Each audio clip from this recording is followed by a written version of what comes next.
그날 친구 미진이는 제 결혼을 축하한다며 환하게 웃고 있었습니다. 식사를 하는 내내 제 손을 꼭 잡고는 정말 잘 됐다, 지영아. 네가 드디어 임자를 만나는구나라고 말했죠. 그런데 이상했습니다. 그 따뜻한 축하의 말 뒤로 저를 빤히 바라보는 그 미소가 왜 그렇게 날 내려다보는 것처럼 느껴졌을까요? 마치 결국 너는 딱 그 정도 수준의 남자를 만나는구나라고 속으로 비웃는 듯한 묘한 비늘 같은 시선. 20년 우정이라고 믿었던 우리 사이에 균열이 가기 시작한 건 어쩌면 아주 오래전부터였을지도 모릅니다. 학창 시절부터 그녀는 늘 제 옆에서 자신의 위치를 확인하곤 했으니까요. 오늘 제가 들려드릴 이야기는 사람의 욕심과 열등감이 어떻게 소중한 인연을 망가뜨리는지, 그리고 진짜 행복이 무엇인지에 대한 이야기입니다. 시작하기 전에 구독과 좋아요 꼭 부탁드리고요. 제 긴 고백을 재미있게 끝까지 들어주시면 감사하겠습니다. 자, 그럼 이야기 시작합니다. 우리는 초등학교 때부터 붙어 다녔습니다. 저는 늘 조용한 편이었고 미진이는 어디서나 주인공이 되어야 직성이 풀리는 아이였죠. 사람들은 저를 보고 차분하고 생각이 깊다고 했고 미진이를 보며 활기차고 사교적이다라고 했습니다. 하지만 저는 어린 마음에도 느낄 수 있었습니다. 미진이는 항상 제 옆에서 저를 비교 대상으로 삼고 있다는 것을요. 시험 성적이 나오면 미진이는 제 점수를 먼저 확인하고 나서야 안도의 한숨을 내쉬었습니다. 제가 조금이라도 좋은 성적을 받으면 며칠을 알아놓을 정도로 분해했죠. 중학교 때 제가 새로 산 운동화가 예쁘다고 친구들이 칭찬하면 그 다음날 미진이는 반드시 더 비싼 브랜드의 운동화를 신고 나타나 제 옆에 발을 갖다 대곤 했습니다. 그때는 그저 친구 사이의 귀여운 경쟁인 줄로만 알았습니다. 너 참 욕심도 많다며 웃어넘겼던 제 배려가 그녀에게는 제가 자신보다 아래라는 확신을 심어준 계기가 되었을지도 모릅니다. 대학에 가고 직장인이 되어서도 미진이의 그 병적인 비교는 멈추지 않았습니다. 아니, 오히려 더 노골적으로 변해갔죠. 미진이는 입버릇처럼 제게 말했습니다. 지영아, 여자는 자기 능력도 중요하지만 남자만 잘 만나면 인생 역전이야. 너처럼 고지식하게 야근하고 적금 부어서 언제 서울에 집 한 칸 마련하겠니? 나는 너 보면 참 답답해. 그녀는 자신의 가치를 연봉이나 커리어가 아닌 자신을 쳐다보는 남자들의 재력과 그들이 사주는 명품 가방에서 찾으려 애썼습니다. 제가 작은 프로젝트를 성공시켜 기뻐할 때도 미진이는 그래서 보너스 얼마 받았는데 내 가방 하나 값도 안 되네라며 찬물을 끼얹기 일쑤였죠. 하지만 저는 화를 내지 않았습니다. 각자의 가치관이 다른 거니까요. 하지만 미진이의 눈에는 그런 제 침묵이 할 말이 없어서 기죽은 모습으로 보였던 모양입니다. 그녀는 제가 자신보다 한참 낮은 곳에 머물러 있다고 굳게 믿으며 그 우월감을 즐기고 있었습니다. 그러던 어느 날 저에게도 평생을 함께하고 싶은 사람이 생겼습니다. 화려한 화술을 가진 것도 명품으로 온몸을 치장한 사람도 아니었습니다. 하지만 누구보다 성실하고 제가 어떤 말을 해도 가만히 귀 기울여주는 따뜻한 마음을 가진 사람이었죠. 우리는 소박하게 결혼을 준비하기 시작했습니다. 대단한 예물도 남들에게 자랑할 호화로운 예식장도 필요 없었습니다. 그저 둘이 손잡고 걸어갈 작은 보금자리만 있으면 충분하다고 믿었거든요. 제가 미진이에게 결혼 소식을 알렸을 때 그녀의 첫 마디는 어머 축하해. 라는 형식적인 말 뒤에 붙은 차가운 질문이었습니다. 근데 그 사람 집안은 좀 어때? 아버님은 뭐 하시고? 살 집은 강남에 구해놨어? 축복보다는 조건에 대한 검열이 앞선 질문이었죠. 제가 그냥 평범한 직장인이고 경기도 쪽에 작은 빌라 구했어 라고 답하자 미진이의 눈동자에는 찰나의 안도감이 스쳐 지나갔습니다. 역시 내 미치구나라는 그 안도감이 저를 참 쓸쓸하게 만들었습니다. 우연의 일치일까요? 제가 결혼 발표를 하고 딱 한 달 뒤 미진이에게서 다급한 연락이 왔습니다. 지영아, 나도 결혼해. 상대는 대기업 임원 아들이야. 집안이 정말 어마어마해. 강남의 아파트도 이미 마련되어 있대. 미진이의 목소리는 흥분으로 가득 차 있었습니다. 마치 저와의 지루한 경주에서 마침내 결승선을 1등으로 통과한 사람처럼 당당하고 의기양양했죠. 그날 이후로 미진이의 은근한 자랑을 가장한 대놓고 무시하기가 시작되었습니다. 커피 한 잔을 마셔도 너희는 예산 아껴야 하니까 이런 비싼 카페 오기 좀 그렇겠다. 오늘은 내가 살게라며 동정하듯 말했고 제가 고른 청첩장을 보며 너무 수수하다. 요즘 누가 이런 걸 하니?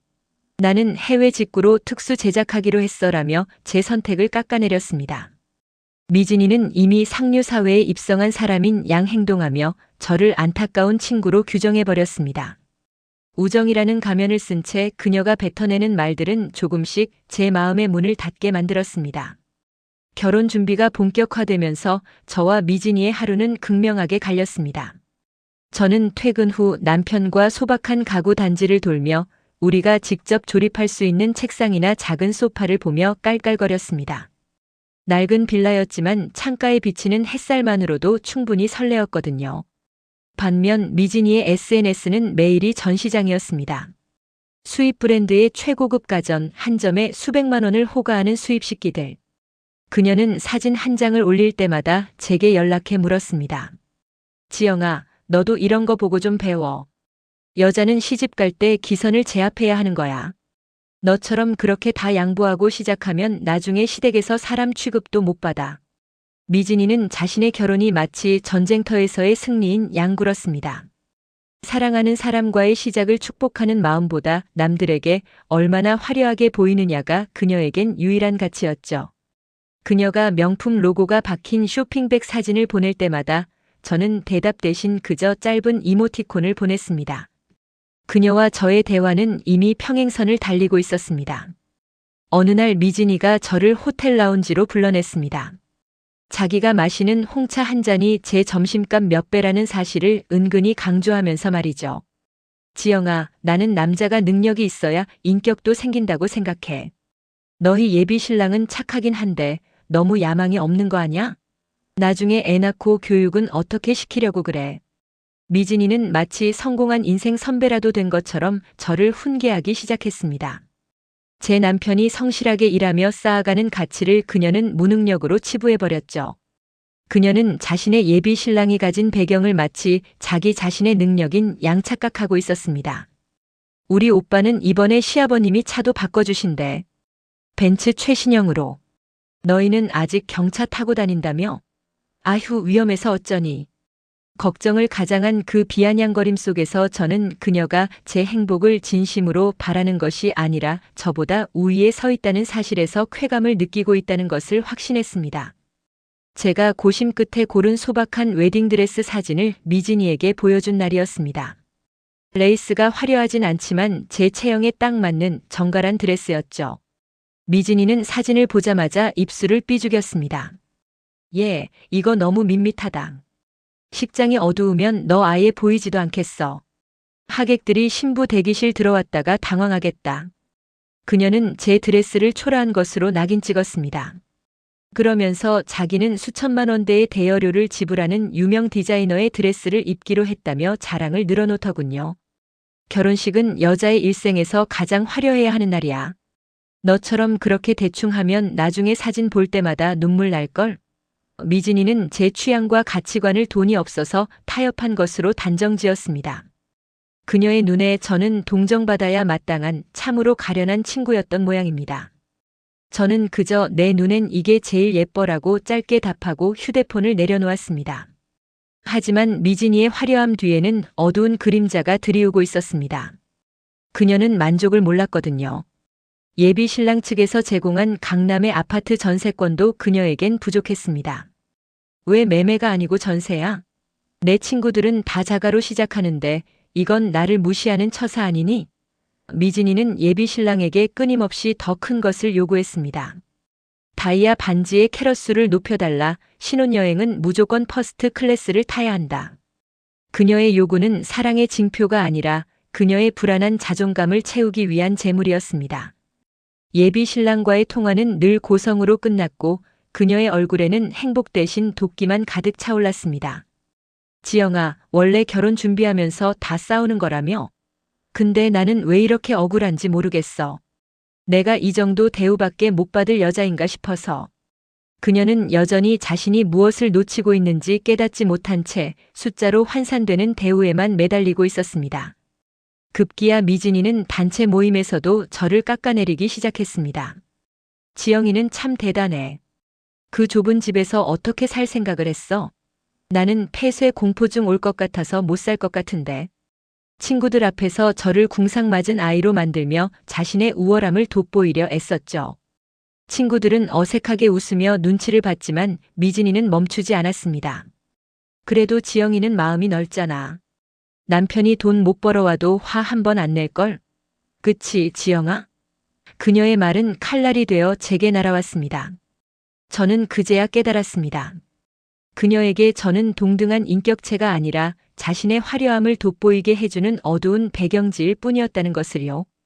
20년의 세월이 무색하게도 저는 그녀의 열등감을 세탁해주는 도구에 불과했습니다. 저는 더 이상 미진이의 무례함을 친구의 투정으로 받아주지 않기로 결심했습니다. 미진이의 결혼 준비는 이제 전쟁터나 다름없었습니다. 그녀는 시댁에 노골적으로 급을 따지기 시작했죠. 어머님, 제 친구는 시댁에서 강남 아파트 매매해줬다는데 저는 왜 전세예요? 저 무시하시는 거예요? 미진이는 예의를 갖추어야 할 자리에서도 자신의 욕심을 숨기지 않았습니다. 시댁 어른들은 처음엔 기계가 좋다며 허허 웃으셨지만 반복되는 무리한 요구에 조금씩 낯빛이 변해가셨습니다. 미진이는 제게 전화를 걸어 시댁 욕을 늘어놓았습니다. 세상에 예단비를 보냈는데 답례로 돌아온 가방이 고작 이거야? 지영아, 너 같으면 화 안 나겠니? 저는 그저 묵묵히 듣기만 했습니다. 제가 서로 마음이 중요한 거 아닐까? 라고 한마디라도 거들면 미진이는 너니까 그렇게 사는 거야. 급이 다른 소리 좀 하지 말라며 면박을 주었죠. 그녀의 세계에서 가치는 오직 가격표로만 매겨지고 있었습니다. 미진이의 예비 신랑도 점점 지쳐갔습니다. 능력 있는 집안의 아들이었지만 그는 미진이의 끝없는 허영심을 감당하기엔 너무 평범한 상식을 가진 사람이었죠. 미진아, 우리 형편에 맞춰서 행복하게 살자. 왜 자꾸 남들이랑 비교해? 예비 신랑의 애원에도 미진이는 고집을 꺾지 않았습니다. 남들보다 잘나 보이고 싶어서 너 만난 거야. 네가 나를 빛내주지 못하면 무슨 소용인데. 이 독설은 결국 두 사람 사이에 깊은 골을 만들었습니다. 데이트는 늘 싸움으로 끝났고 미진이는 울면서 저에게 전화를 걸었지만 결코 자신의 잘못을 인정하지 않았습니다. 오히려 남자가 속이 좁아서 큰일이야라며 남탓만 했죠. 미진이의 얼굴에서 예전의 활기는 사라지고 그 자리에는 탐욕과 불만으로 가득 찬 주름만이 남았습니다. 화려한 화장으로도 가려지지 않는 그 어두운 기운이 그녀를 잠식하고 있었습니다. 이제 미진이와의 만남은 제게 고역이 되었습니다. 그녀는 만날 때마다 제 남편의 차종, 우리가 들어갈 빌라의 평수, 심지어 제가 산 냄비 세트의 브랜드까지 들먹이며 저를 깎아내렸습니다. 지영아, 너는 참 속도 좋다. 그런 데서 살면서 잠이 오니? 나는 잠시라도 숨이 막혀서 못 있을 것 같아. 그녀의 노골적인 멸시는 이제 숨길 의지도 없어 보였습니다. 저는 어느 순간부터 대꾸를 포기했습니다. 그저 차를 마시며 창밖을 보거나 스마트폰을 만지작거렸죠. 우리 사이에는 예전의 수다스러운 웃음 대신 무거운 침묵만이 흘렀습니다. 미진이는 그 침묵조차 제가 자신의 화려함에 기가 죽어 할 말을 잃은 것으로 해석하는 듯 했습니다. 그래, 내가 무슨 잘못이 있겠니? 능력 없는 남자를 만난 게 죄지. 미진이의 마지막 말에 저는 결심했습니다. 이 관계의 끝이 머지 않았다는 것을요. 그러던 어느 날 미진이의 목소리가 평소와 다르게 가라앉아 있었습니다. 자랑으로 가득 차 있어야 할 그녀의 입에서 당혹스러운 소식들이 흘러나왔죠. 지영아, 이상해. 시댁에서 갑자기 예식장을 바꾸자고 해. 그것도 훨씬 급이 낮은 곳으로. 오빠는 연락도 잘 안 되고. 알고 보니 미진이가 요구했던 무리한 혼수 리스트가 시댁의 영린을 건드린 것이었습니다. 시댁 측에서는 미진이의 집안 형편이 생각보다 넉넉하지 않다는 사실을 이미 파악하고 있었고 그녀의 허세에 질려버린 상태였습니다. 네가 우리 집안에 들어오고 싶으면 네 분수부터 알아야지 어디서 감히 큰 소리야? 시어머니 될 분의 불호령이 떨어졌다는 소문이 들려왔습니다. 미진이는 당황하며 제게 도움을 청했지만 저는 해줄 말이 없었습니다. 그녀가 쌓아 올린 성은 애초에 모래로 지어진 것이었으니까요. 저는 미진이의 연락을 서서히 피하기 시작했습니다. 제 결혼식이 코앞으로 다가왔기에 더 이상 그녀의 감정 쓰레기통 역할을 할 여유가 없었죠. 미진아, 나 지금 드레스 가봉 중이라 바빠. 나중에 통화하자. 제 짧은 거절에 미진이는 분노했습니다. 너 지금 나 무시하니? 내가 감히 나를? 그녀는 마지막까지 자신이 저보다 위에 있다는 착각을 버리지 못했습니다. 저는 조용히 그녀의 번호를 차단 목록에 올렸습니다. 20년의 세월이 단 몇 번의 클릭으로 정리되는 순간이었지만 마음은 이상할 정도로 홀가분했습니다. 그녀가 주는 상처를 우정이라는 이름으로 인내해왔던 제 지난 날들이 안쓰러워졌죠. 미진이가 자신의 무너져가는 결혼을 붙잡기 위해 발버둥 치는 동안 저는 진정한 사랑과 축복 속에서 저만의 길을 준비해 나갔습니다. 미진이가 숨겨왔던 진실이 하나둘씩 드러나기 시작했습니다. 그녀는 부유한 집안의 외동딸인 척 연기해왔지만 실상은 빚 독촉에 시달리는 평범한 서민 가정의 딸이었죠. 결혼을 통해 팔자를 고쳐보려 했던 그녀의 계획은 시댁의 철저한 뒷조사 앞에 무참히 깨졌습니다. 너 우리 아들 돈 보고 접근한 거였니? 시어머니의 서늘한 질문에 미진이는 아무 대답도 하지 못했습니다. 그녀가 입고 다니던 명품들은 대부분 짝퉁이거나 리셀로 간신히 구한 것들이었고 친구들 앞에서 냈던 큰 소리들은 모두 허구였습니다. 체면 때문에 숨겨왔던 가난이 만천하에 드러나자 미진이의 예비 신랑은 깊은 배신감을 느꼈습니다. 돈 때문이 아니라고 말해봐. 하지만 내 행동은 다 돈을 가리키고 있잖아. 결국 화려한 호텔 예식 대신 날아온 것은 차가운 파혼 통보였습니다. 파혼의 이유는 단순히 경제적 형편 때문만이 아니었습니다. 미진이의 끊임없는 비교와 요구가 예비 신랑의 영혼을 갉아먹었기 때문이죠. 옆집은 뭘 해줬다더라. 내 친구는 어디로 신혼여행 간다더라. 미진아, 나는 내 인생의 액세서리가 아니야. 예비 신랑은 마지막 편지에서 그렇게 썼다고 합니다. 미진이는 믿을 수 없다는 듯 그의 집 앞을 찾아가 빌고 또 빌었지만 이미 돌아선 마음은 얼음장보다 차가웠습니다. 그녀가 그토록 중요하게 여겼던 조건이 역설적으로 그녀의 인생을 가장 처참하게 망가뜨린 무기가 된 셈입니다. 주변 사람들은 하나둘 미진이를 떠나갔고 그녀의 SNS는 이제 욕설과 비난 섞인 댓글들로 도배되었습니다. 파혼 이후 미진이는 폐인처럼 지냈습니다. 가끔 저에게 전화를 걸어 지영아, 너는 지금 행복하니? 너는 나보다 못한데 왜 네 결혼은 무탈한 거야? 라며 원망 섞인 질문을 던지곤 했죠. 그녀는 끝까지 자신의 문제를 보지 못했습니다. 그저 세상이 불공평하다고 운이 나빴다고만 생각했죠. 저는 그녀에게 말했습니다. 미진아, 나는 단 한 번도 너랑 경쟁한 적 없어. 너 혼자 뛰다가 넘어진 거야. 제 냉정한 말에 미진이는 비명을 지르며 전화를 끊었습니다. 한때는 누구보다 가까웠던 우리였지만 이제는 서로의 이름만 들어도 몸서리가 쳐지는 사이가 되어버렸습니다. 냉랭해진 관계 속에서 저는 그녀가 제 인생에 주었던 스트레스가 얼마나 컸는지 새삼 실감했습니다. 미진이의 파혼 소식은 순식간에 동창들 사이에 퍼졌습니다. 그렇게 잘난 척하더니 결국 저 꼴 났네. 지영이 무시할 때 알아봤어라는 비웃음이 그녀의 등 뒤를 따라다녔습니다. 미진이는 집 밖으로 나오지 못했습니다. 자신이 그토록 멸시했던 평범한 사람들의 시선이 이제는 공포로 다가왔기 때문이죠.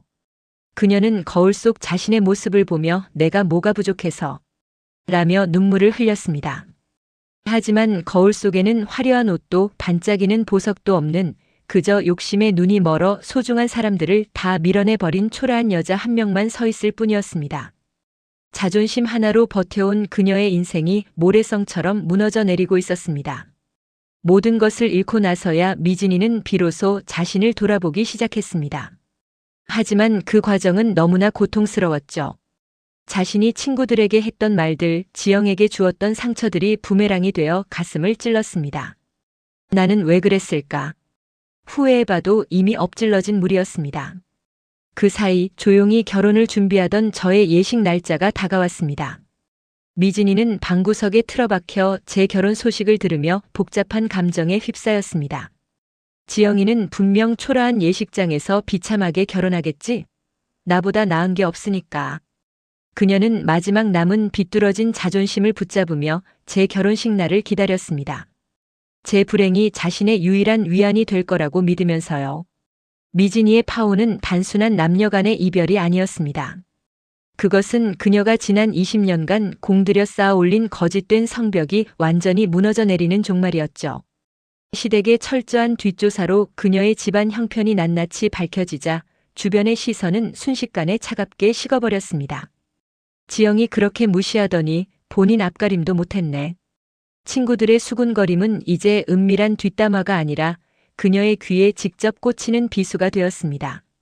미진이는 어두운 방 안에 틀어박혀 거울 속에 자신을 향해 소리쳤습니다. 내가 뭐가 부족해서? 내가 더 예쁘고 더 똑똑한데 왜 세상은 저런 지영이 같은 애만 도와주는 거야? 그녀는 여전히 자신의 끝없는 탐욕이 화근이었다는 사실을 인정하지 못했습니다. 오히려 세상을 원망하고 저를 증오하는 데 남은 에너지를 쏟아부었죠. 그동안 그녀가 입고 다녔던 명품들이 카드 돌려막기와 리셀로 간신히 유지된 허세였다는 사실이 드러나자 부모님조차 그녀에게 등을 돌렸습니다. 처음으로 마주한 자신의 비참한 민낯 앞에서 미진이는 처절하게 울부짖었지만 그 울음소리를 들어줄 사람은 아무도 없었습니다.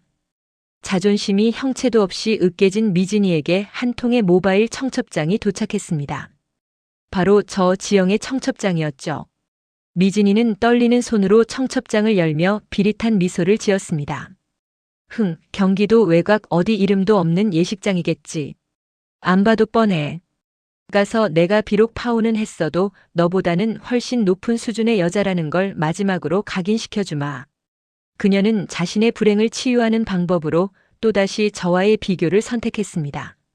제가 자신보다 불행해야만 자신의 실패가 정당화될 수 있다고 믿었기 때문이죠.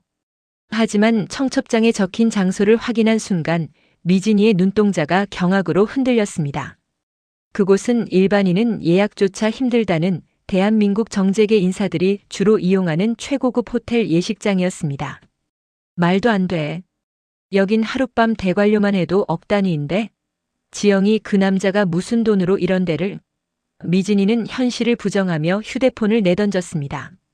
하지만 화면 속에 선명하게 박힌 호텔 로고는 그녀의 심장을 잔인하게 짓눌렀습니다. 분명 사기를 쳤거나 무리하게 대출을 받았을 거야. 식장에 가면 다 뽀록나겠지. 미진이는 그렇게 스스로를 세뇌하며 마지막 발악을 준비했습니다. 그녀는 파혼당하며 차마 돌려주지 못하고 숨겨두었던 마지막 명품 가방과 화려한 보석들을 꺼냈습니다. 그것들은 이제 그녀에게 남은 유일한 무기이자 갑옷이었습니다. 거울 앞에 선 그녀는 평소보다 훨씬 진하고 화려한 화장으로 초췌한 얼굴을 덮었습니다. 그래, 식장에 가서 똑똑히 봐주겠어. 얼마나 궁상맞게 빚잔치를 벌이는지. 내가 비록 결혼은 깨졌어도 품격만큼은 네가 감히 따라올 수 없다는 걸 하객들 앞에서 증명해 보이겠어. 미진이는 부들부들 떨리는 손으로 립스틱을 짙게 발랐습니다. 그녀의 눈에는 도끼와 열등감이 뒤섞여 기괴한 광기마저 감돌았습니다. 그녀는 그 결혼식이 자신의 비참함을 확인하는 자리가 될 줄은 꿈에도 모른 채 마지막 남은 자존심의 조각을 붙잡고 호텔로 향했습니다. 그 무렵 저는 평온한 마음으로 하객들을 맞이할 준비를 마쳤습니다. 사실 제 남편은 국내 최대 로펌을 일궈낸 창립자의 외아들이자 본인 또한 촉망받는 법조인이었습니다. 하지만 그는 부모님의 권력에 기대지 않고 밑바닥부터 제 힘으로 일어서고 싶어 했고 저 역시 그의 배경이 아닌 소탈하고 인간적인 면모에 반했습니다. 우리는 연애 내내 국밥집을 다니고 대중교통을 이용하며 우리만의 소박한 행복을 쌓았습니다. 미진이가 저를 향해 능력 없는 남자 만나서 고생한다며 비웃을 때도 저는 그저 웃음이 났습니다. 그녀가 쫓는 화려함이 얼마나 부질없고 가벼운 것인지, 그리고 진짜 강한 사람들은 자신을 굳이 드러내지 않는다는 사실을 너무나 잘 알고 있었기 때문입니다. 저희 부모님 또한 검소함이 몸에 배신 분들이라 화려한 예식보다는 의미 있는 자리를 원하셨지만 시댁의 간곡한 권유로 이 호텔에서 식을 올리게 되었습니다. 저는 오늘 미진이에게 복수하고 싶은 마음은 없었습니다. 그저 그녀가 스스로 만든 지옥에서 이제 그만 나오기를 바랄 뿐이었죠. 드디어 결혼식 당일 호텔 로비에 들어선 미진이는 그 장엄한 분위기에 압도되어 발걸음을 멈췄습니다. 식장 입구에는 이름만 대면 삼척동자도 다 아는 국내 정재계 거물들이 보낸 화환이 끝도 없이 늘어서 있었습니다. 미진이는 자신의 눈을 의심하며 화환에 적힌 이름들을 하나하나 읽어내려갔습니다. 이게 왜 여기 있어? 설마 동명이인이겠지? 하지만 로비에 모여든 하객들의 차림새와 품격 있는 대화 소리를 듣는 순간 그녀의 확신은 처참하게 깨졌습니다. 미진이가 그토록 입고 싶어 꿈속에서도 울었던 수천만 원대 디자이너의 드레스가 제 몸에 마치 처음부터 하나였던 것처럼 완벽하게 입혀져 있었습니다. 그리고 제 손가락에서 은은하게 빛나는 반지는 그녀가 예물 문제로 파혼당하며 울부짖었던 그 어떤 보석보다도 투명하고 거대한 광채를 내뿜고 있었습니다. 미진이는 화려하게 꾸민 자신의 모습이 이 장엄한 공간에서 얼마나 이질적이고 싸구려처럼 보이는지 깨닫고 본능적으로 몸을 숨겼습니다. 신부 대기실 구석에서 넋이 나간 표정으로 서 있던 미진이와 제가 마침내 눈이 마주쳤습니다. 미진이는 당황한 나머지 쥐고 있던 가방 끈을 손가락이 하얗게 질릴 정도로 꽉 움켜쥐었습니다.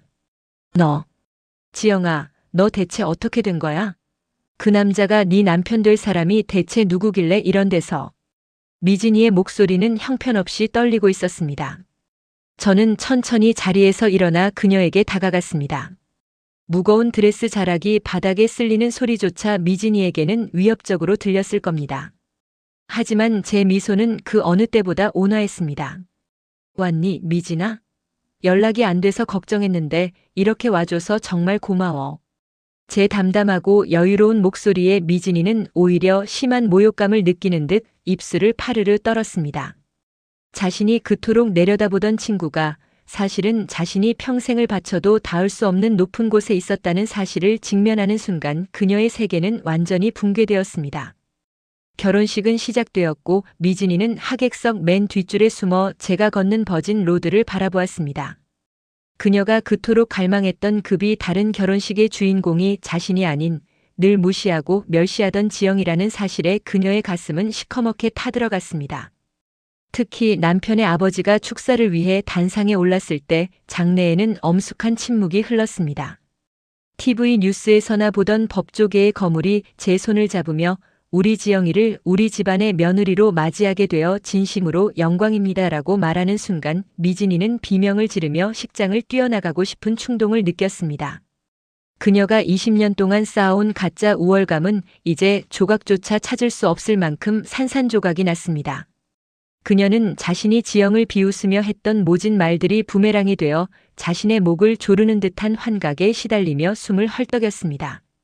예식이 끝나고 연회장에서 다시 마주친 미진이는 도망치듯 자리를 뜨려 했습니다. 하지만 저는 하객들에게 인사를 돌던 중 그녀를 발견하고 다시 한번 불러 세웠습니다. 미진이의 옷차림은 여전히 화려했지만 그 안의 영혼은 이미 빛을 잃어버린 지 오래였습니다. 잠깐만 미진아, 밥은 먹고 가야지. 네가 좋아하는 스테이크로 준비했어. 제 배려 섞인 말조차 그녀에겐 잔인한 조롱으로 들렸을 겁니다. 그녀는 고개를 푹 숙인 채 급한 일이 갑자기 생각나서 라며 말끝을 흐렸습니다. 한때 저를 동정하듯 바라보며 너처럼 평범한 애는 이런 거 못 먹어본다고 거드름을 피우던 그 오만한 시선은 간데 없었습니다. 오직 자신의 초라함이 들킬까봐 전전긍긍하는 열등감의 노예가 된 가련한 여인만이 제 앞에 서 있을 뿐이었습니다. 주변 하객들이 그녀의 과한 차림새를 보며 수군거리는 소리가 연회장에 낮게 깔렸습니다. 저는 주변 사람들에게 잠시 양해를 구하고 미진이의 차가운 손을 꼭 잡았습니다. 그리고 그녀의 귓가에 오직 그녀만이 들을 수 있도록 나지막이 하지만 분명하게 속삭였습니다. 미진아, 넌 항상 나를 내려다보고 있다고 믿었지? 하지만 나는 단 한 번도 네 밑에 있었던 적이 없어. 내가 조용히 네 말을 들어줬던 건 할 말이 없어서가 아니라 네가 가진 그 불안한 열등감이 너무 안쓰러웠기 때문이야. 미진이의 눈에서 참아왔던 눈물이 툭 떨어졌습니다. 행복은 내가 입은 옷의 브랜드나 가방의 가격표로 결정되는 게 아니야. 네가 너 자신을 사랑하지 못하는데 누가 너를 진심으로 사랑해주겠니? 부디 이제는 남과 비교하는 지옥 같은 인생 말고 진짜 네 인생을 살아. 제 마지막 인사는 복수가 아니라 진심 어린 작별이었습니다. 미진이는 그 자리에 얼어붙은 듯 서서 한참 동안 눈물을 흘리다 아무 말도 하지 못한 채 비틀거리며 식장을 빠져나갔습니다. 미진이가 떠난 뒤 저는 남편의 따뜻한 손을 다시 잡았습니다. 식장을 나서는 그녀의 뒷모습은 그 어느 때보다 작고 구슬펐습니다. 그녀는 평생을 저와 비교하며 자신을 채우려 했지만 결국 그 지독한 비교 때문에 자신이 가졌던 소박한 행복마저 모두 불태워버렸습니다. 저는 이제 남편과 함께 새로운 출발선에 서 있습니다. 인생이라는 긴 드라마에서 진짜 승자는 더 많은 재력을 가진 사람도 더 높은 지위에 있는 사람도 아닙니다. 자신의 삶을 온전히 책임지고 곁에 있는 사람의 가치를 진심으로 사랑할 줄 아는 사람이라는 것을 이제 모두가 알게 되었을 겁니다. 비교로 점철된 인생은 끝내 공허함이라는 파국으로 끝나지만 진실한 마음으로 일군 행복은 어떤 풍파에도 흔들리지 않고 영원히 빛납니다. 저의 이 이야기가 여러분의 마음속에 있는 작은 불안마저 모두 씻어낼 수 있기를 바랍니다. 인생은 타인에게 보여주기 위해 꾸며지는 무대가 아닙니다. 내가 나로서 온전한 평온을 누릴 때, 그때 비로소 진정한 품격이 나타나는 법이죠. 여러분 곁에도 혹시 여러분을 비교의 잣대로 괴롭히는 사람이 있나요? 그렇다면 그 사람의 말에 휘둘리지 마세요. 진짜 보석은 흙탕물 속에 있어도 그 가치가 변하지 않으니까요. 오늘 제 긴 이야기가 여러분의 답답한 가슴을 뚫어주는 시원한 사이다 한 잔이 되었기를 진심으로 바랍니다. 오늘 영상이 좋았다면 구독과 좋아요, 그리고 따뜻한 응원의 댓글 부탁드립니다. 그럼 오늘도 시청해주셔서 감사합니다. 다음에도 더 가슴 찡하고 통쾌한 이야기로 찾아뵙겠습니다. 안녕히 계세요.